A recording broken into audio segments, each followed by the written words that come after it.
Well, good afternoon, everyone. Welcome. Good to see you all. We're going to get started now. A little bit early, but that's okay. Approval of the minutes for September 26th.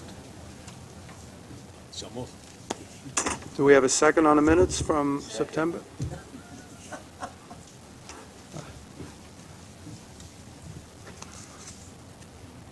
The Diversity Committee work plan?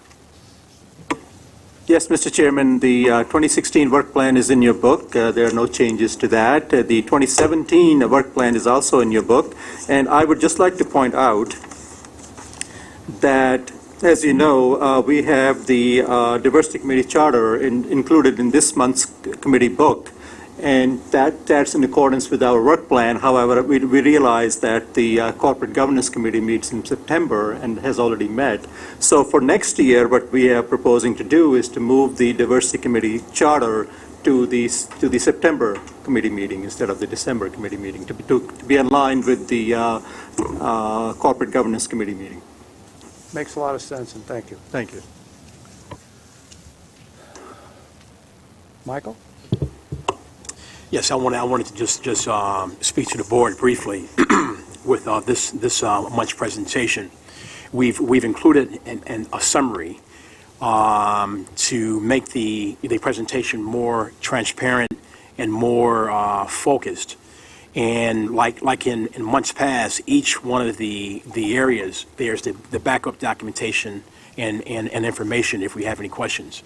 But by including the summary, we realized that these meetings should move more quicker, more efficiently, and the summary will outline the data, which will be more focused for any questions that you may have in any of the areas in which we are responsible for.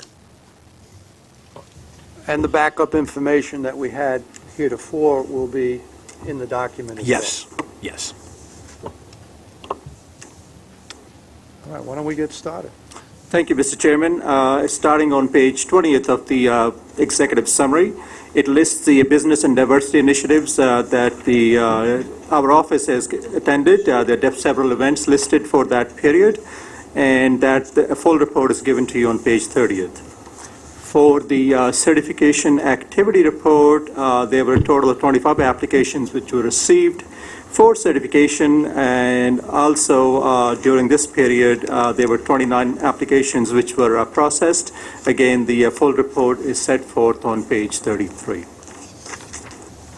For the third quarter of EEO activities, the report is on page 35, but the overall workforce is currently comprised of over 71,000 employees, of which 18% are women and 67% are minorities. Additionally, there are 3% of the workforce are veterans. In terms of new hires for this period, MTA hired over 4,000 employees. 24% of them are women, and 75% are minorities. And for the veterans hired, 3% are veterans. In terms of complaints handled, there were 476 EEO complaints, 292 internal and 184 external complaints. Additionally, there were 239 Title VI complaints which were handled by the MTA and its agencies.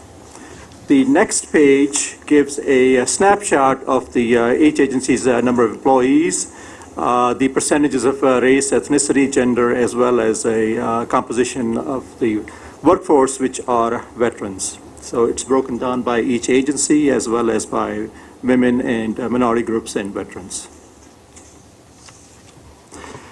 For MWDBE contract compliance, the report is on page 46, but for the federal fiscal year, which ended on September 30th, 2016, that's federal fiscal year 2016, we met our goal of 17%.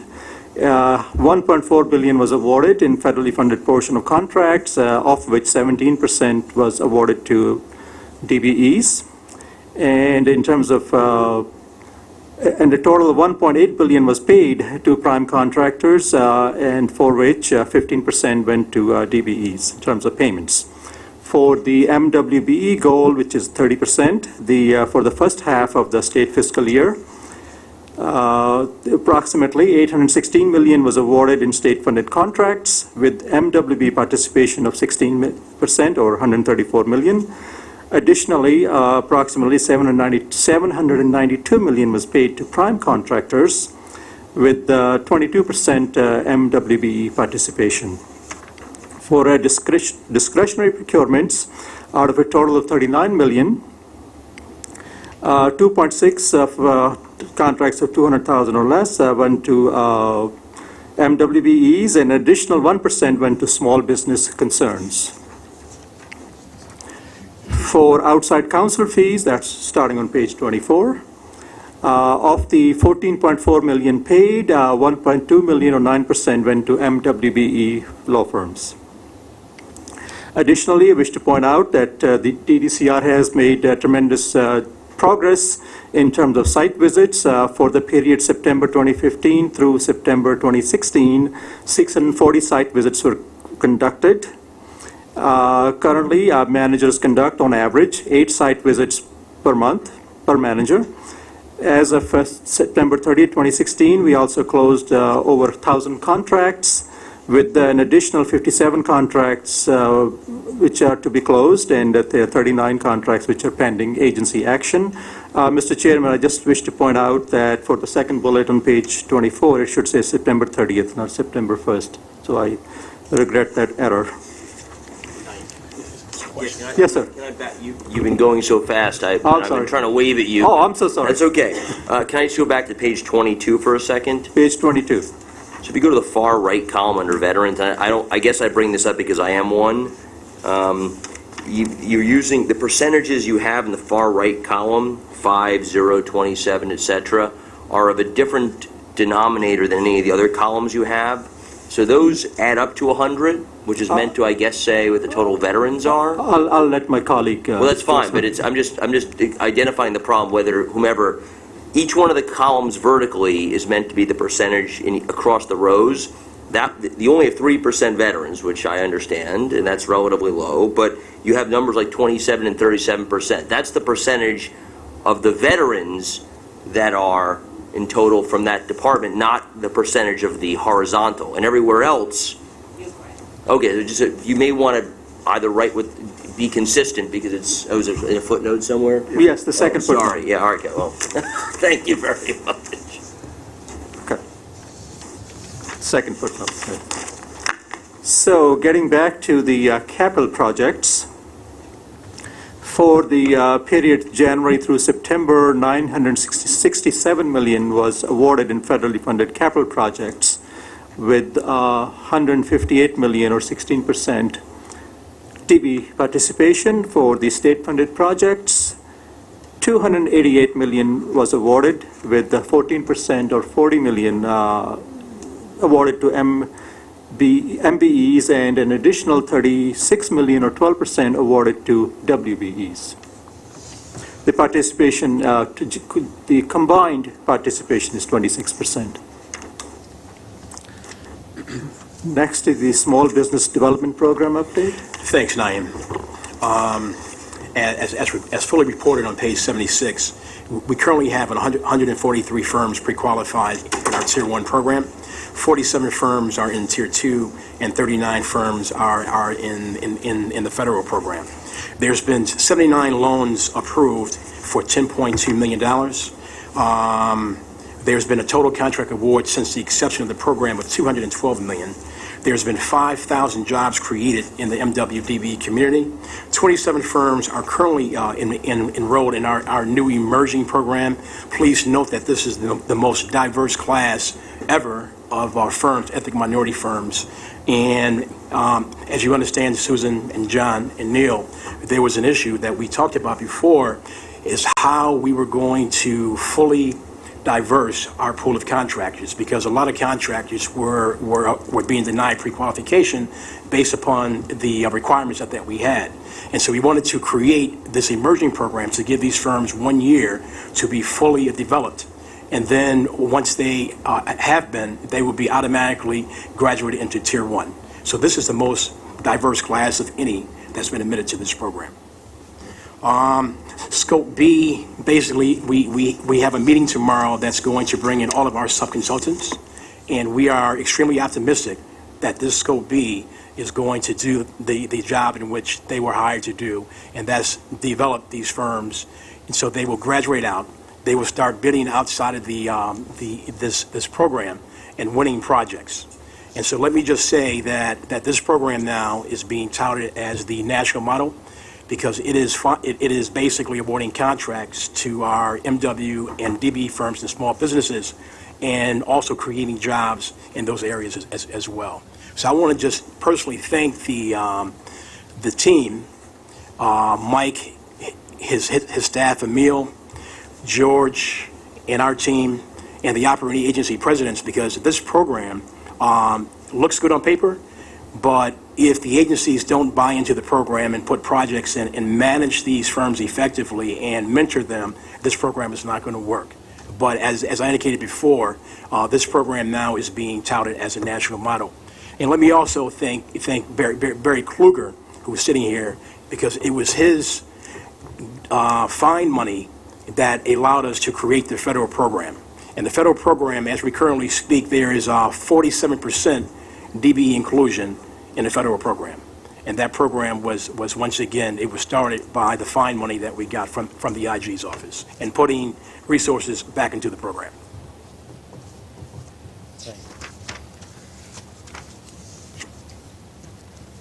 Underwriting fees. There's been $12.5 million awarded underwriting fees. There is 27% MWB inclusion, and once again, Bob Ferran and Pat McCoy and Patrick Ism has done a great, fantastic job of making sure that these fees are awarded in a very, very inclusive manner, which includes our state-certified firms as well. Asset fund managers is going to be discussed by Sean Crawford.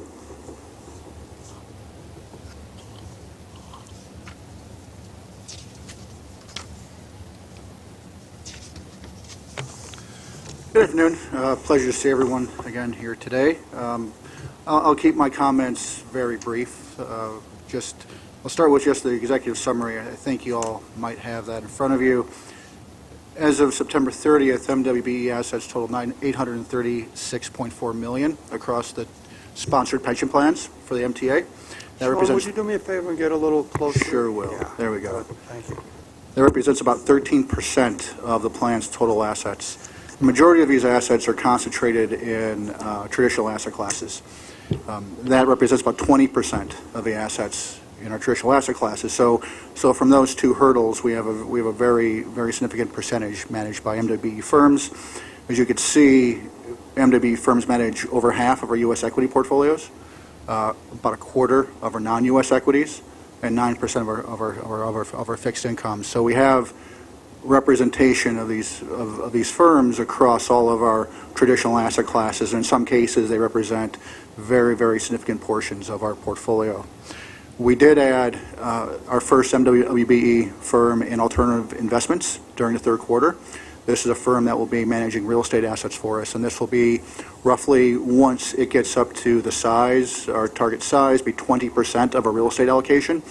That will also represent 2% of our planned total assets. So we're making inroads in other asset classes that we haven't invested in previous years.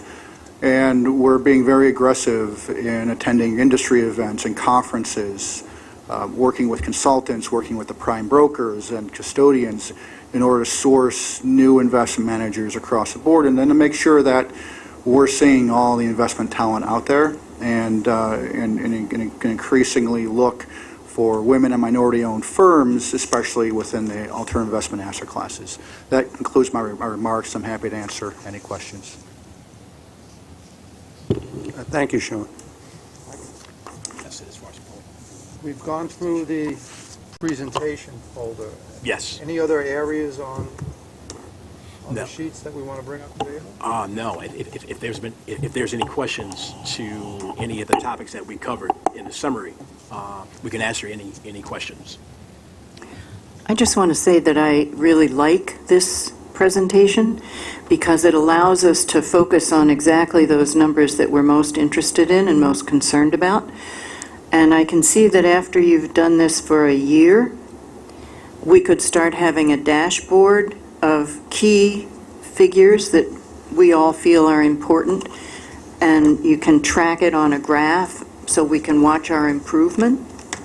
I think, yeah, I know for myself, one of the things that I find difficult to do is watch the trends. You know, I know how much work gets done, and I know how much progress we've all made here, but I'd love to have a nice graph that shows it, because it's important that we acknowledge what's been accomplished.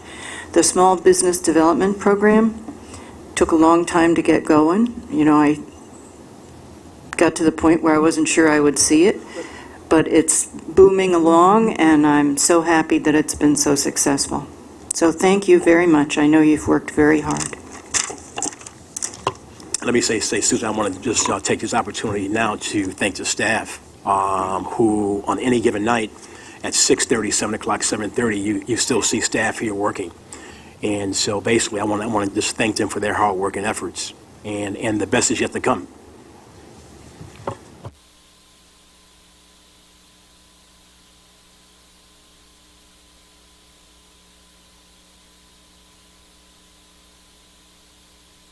Susan, on the ability now to start really monitoring the progress. All too often, I think it got lost in the shuffle with so many pages, so many. It's good, and I really like the work that you did. Thank you. Thank you all. Any other items? Anything? No, Mr. Chairman, we talked about the charter, which no changes. It's sort of like after the fact. But next time we will have it in September for you, for 2017. Any other comments from? All right. I guess that's it. Sorry, they just gave me this iPad. I can't wait for your. All right, everybody. I want to thank you all, and thank you again for the work you've done. And it'll be a lot easier as we move forward with this. Again, that's it. Motion, please. Thank you.